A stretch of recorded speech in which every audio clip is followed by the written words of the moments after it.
যারা মালয়েশিয়া থেকে আপনার পছন্দের কোনো খাবার অনলাইন থেকে অর্ডার করতে পারেন না, ভিডিওটি অবশ্যই তাদের জন্য। হ্যালো এভরিওয়ান, আসসালামু আলাইকুম, ওয়েলকাম টু মাই ভিডিও। এই ভিডিওতে খুব সহজে কিভাবে গ্রাফস অ্যাপসের মাধ্যমে খাবার অর্ডার করবেন তাই আপনাদের সাথে শেয়ার করব। তো প্রথমে গ্রাফসে ঢুকলে এরকম একটা ইন্টারফেস দেখাবে। তো এখানে আপনারা কার ফুড এরকম লেখা পাবেন। তো ফুডে ঢুকে আপনাদের পছন্দের খাবার সার্চ দিলে আপনার কাঙ্ক্ষিত খাবার পেয়ে যাবেন, সেখান থেকে পছন্দ করে নেবেন। এছাড়া নিচে অনেক অফার পেয়ে যাবেন। আমি নিচে পিৎজার একটা বাই ওয়ান গেট অনেক অফার ছিল, তাই অর্ডার করেছিলাম। অর্ডার কনফার্ম হওয়ার আগে আমি কী ধরনের 2টা পিৎজা চেয়েছিলাম তার কিছু অপশান চেয়েছিল, তা দিয়ে দিলাম।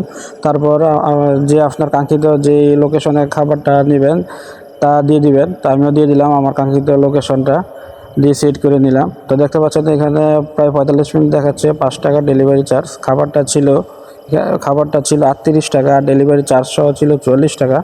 তো দেখতে পাচ্ছেন এখানে এখন সবুজ চিহ্ন দেখাবে, তখন বুঝবেন যে আপনার খাবারটা তারা রিসিভ করছে। দেখতে পাচ্ছেন যে সবুজ চিহ্ন দেখাচ্ছে, আমার খাবারটা রিসিভ করছে তারা। এই তো পেয়ে গেলাম প্রায় 40-45 মিনিট পরে আমার কাঙ্ক্ষিত যে পিৎজা। 2টাই পিৎজাই ছিল, এখানে 2 রকমের পিৎজা ছিল, বাই ওয়ান গেট ওয়ান। তো পিৎজাগুলো খেতে মোটামুটি ভালোই ছিল। এই তো ভিডিওটা কেমন হলো অবশ্যই কমেন্ট করে জানিয়ে দেবেন। আসসালামু আলাইকুম।